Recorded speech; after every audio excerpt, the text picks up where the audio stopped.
Hey, everyone. Hi, guys. How's everyone doing? Good, good, good. So first, we want to take time to thank the 3% Conference for building this platform. And from where we're standing on stage, it actually is amazing because we see a sea of female, vibrant creatives who will be, notice I said will be, the leaders of tomorrow. So give you guys a round of applause. I should introduce myself. My name is Melody Henderson. I am a creative at Facebook.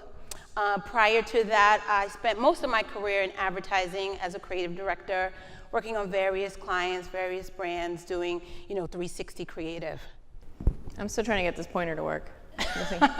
My name is Nico Martinez. I'm also a creative at Facebook. Before that, I was an agency creative for about 8 years. And before that, I went to Miami Ad School. Are there any Miami Ad School peeps in the crowd?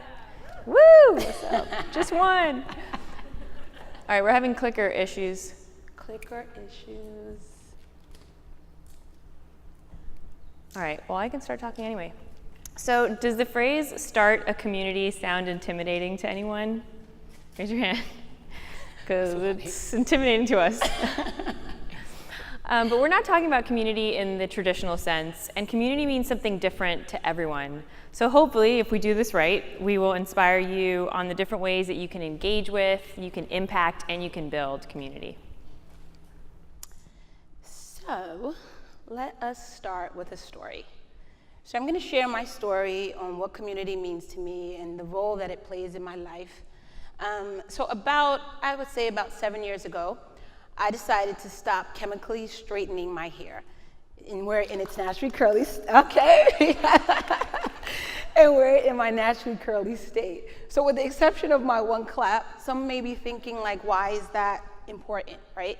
But actually, for a lot of women of color, it's a huge thing. It's a huge transitional period where we have to essentially embrace ourselves, but we look like not what society has deemed as the standard of beauty, right? So all of a sudden, you're catapulted into this space of like the unknown. For me, my decision was a little bit in between wanting a new cool hairstyle and like getting back in touch with my roots. Pun intended. But what I wasn't prepared for, though, was a lot of the unknown. I literally had no idea of how to do my own hair, which is kind of crazy, right? So just a quick show of hands, how many people can remember the last time they couldn't know how to do something? Right. But how many of those same people, it was their hair, the hair growing out of their head? Okay, we got 2 people. You guys see me after. Yeah, so it became this thing of I just didn't even know where to turn, right? So I would go to the beauty supply store and there was nothing in the aisles. There was nothing in the aisles for kinky, coily, curly hair like mine, right? So I would look on the web, I would watch YouTube videos and read blogs, and it was this sense of like I needed support, and I didn't have it. And then I got this email. So way back, in April 2010, I got added to an email chain. And it wasn't a WhatsApp group, it wasn't a messenger, it was literally an email chain. And it was 17 women, it was a community of women, and guess what?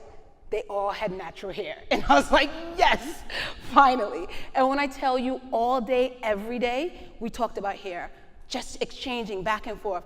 What shampoo to get, what conditioner to get, what wide tooth comb, how do I wear my hair to an interview? Like these were the things that became my reality, which I had really never thought about before. And this community was a safe space because when you talk about it, it sounds kind of frivolous, right? It's like it's hair, give me a break. But there's so much more deep-rooted stuff that goes behind it that we don't really think about. So the group started to grow, and we wound up having about like 50 people. And it was mostly friends of friends of friends. And then one day we realized we actually all didn't know each other. Right? We just conversed every day, but we didn't see each other in person. So we said, okay, we'll have a quick little meetup. We went to one of my friend's house, actually the one who sent me this email, and it was amazing. There's something about being in the presence of a human being that's different than online, right? And we're so digitally focused right now that we almost just become used to that.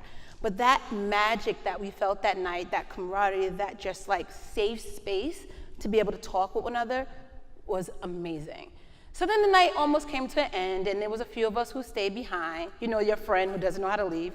That was me. And there were about 5 others of us who stood around, and we just started talking and organically started to brainstorm about how could we replicate that magic that we felt in person. Because surely the same way I needed support, there had to be other people that needed support, right? So that night, the 5 of us came up with my small business, which is Curly Girl Collective. And the 5 of us essentially at that time set out a goal, and we really just wanted to create a space for people with naturally curly hair.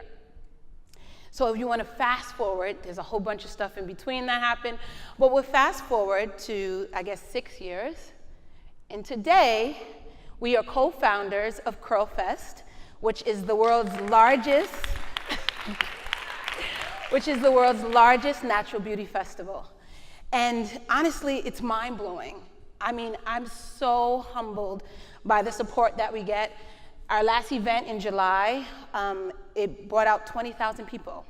20,000 people from around the world, from Brazil, from Paris, from London, like you name it, they came. And from Brooklyn and Queens and the Bronx. and it was amazing though, because everyone came for one purpose, right? They came to support our mission, which was really to create a platform to celebrate, to champion, to empower women to embrace their natural beauty, that it's okay to be exactly who you are, regardless of what society tells you. And you know, the praises that we get, I mean, we're just so humbled by it. Anytime we're in press, New York Times, BuzzFeed, Forbes, everyone describes our event as magic. And that's literally what they describe it as, which brings me back to that first night. That's what we wanted to recreate, that magic, but do it on a larger scale. So, you know, my business, it was born out of a need. There was an actual need, a void that we wanted to fill, right?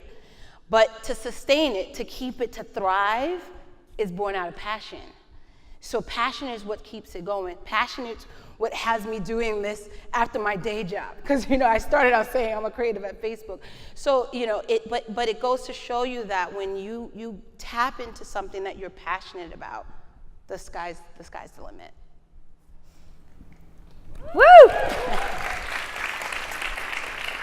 All right, so guys, full disclosure, when I heard I had to be on stage with Melody, this is exactly how I felt. Pure panic and all of the gastrointestinal things that go along with it. Just like utter imposter syndrome. I was freaking out. 20,000 people at a festival, and I've never started a blog. I was like, what am I doing? I don't know anything. But then I realized that I was thinking about community in a singular sense, the way that most of us think about community.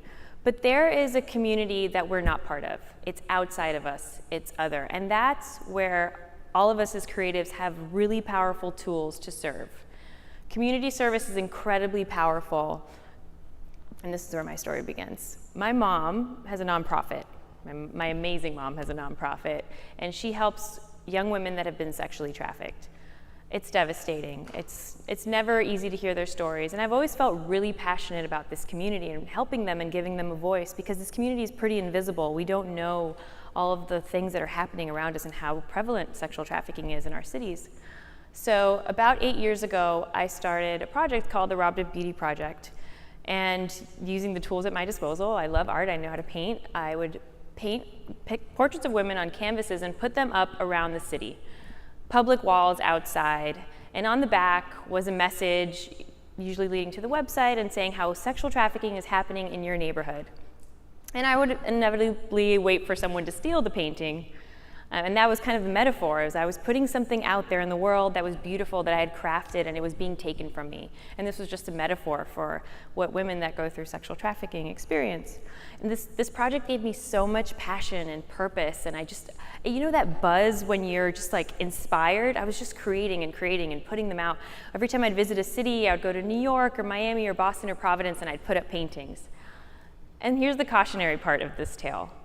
Life happened. I was an emerging creative, like many of you. I was working long hours at the agency, and I just stopped. I put this project on the back burner. I stopped putting out paintings, and slowly it faded. My passion for the project never faded. I've kept the URL and the hosting for the past 10 years. It's been something that I've always intended to do. And now that I've thoroughly depressed all of you, there's a happy part of this story. Because of Melody and the inspiration that I felt and talking to all of you and remembering that buzz that I felt as an emerging creative, I put up my first painting in 7 years this week. Yes! So the Rob DeBucci project is back, and that's it up there. And somewhere in Williamsburg, if any of you took it, please contact me. So if there's anything that you take away from my story, it's first and foremost, imposter syndrome is real. It's something that we as women experience more. But power posing, like Stephanie said, really helps. But put that in the back of your mind. Secondly, community service. If you don't feel like you want to or can build a community from scratch, you can also engage with other communities that are outside of your own. Community service is a wonderful way for us to do that, especially as creatives. And 3, passion. Start with a passion and nurture it. If you nurture your passion, you will end up with growth and a group of people that share that passion with you, and 20,000 people, and she didn't mention, but Spike Lee was at Curl Fest. It's freaking amazing. And if you don't nurture it, you're gonna end up like me, where your passion's not gonna go away. You're still gonna have it, it's still gonna be eating you at the back of your mind, but it just will stay there. Yeah. And that's all I gotta say about that. So, you know, it's as enamored as Nico was with my story, I was equally enamored with hers. I mean, I just think it's so empowering to hear her talk about something she was passionate about and that she was able to pick it back up. You know, and our stories are so different, right? But they're both about community. And I think that illustrates that community is up for us to define, right? And there's space for both of them. It really is about we in this room are a community, right? So we're a community of what? We're a community of the next female leaders, right? And the funny thing is, Nico and I worked together, and before this conference prep, I didn't even know about her story because she hadn't shared it. So that's what we're gonna do today. We are gonna share our stories. We're gonna let the world know that we're here. We want more females, they're here. There's a couple males, we want you guys too. But we're gonna do that. We're gonna do a fun little exercise, a creative exercise, where we're gonna introduce each other. Everyone that's here at the 3% conference, we're gonna introduce them to the world. We're gonna tell our collective stories. So take out your phones. You're allowed to use your phones now. You were allowed before, but now it's okay to put them in our face. Take out your phones and open Instagram stories. Does anyone not know how to use Instagram stories? Don't be shy. There are Creative Shop, Facebook and Instagram people that can help you. Just keep your hand raised. So open up Instagram stories, and if you click one more time, we can play a little demo. And you take a video, introduce someone next to you, hashtag it 3% conference, add text, add icons. That little happy face at the top right are icons. That's where you get the hashtag. So all these stickers. Be creative as possible, because the winning entry will win a prize. And it's an awesome prize.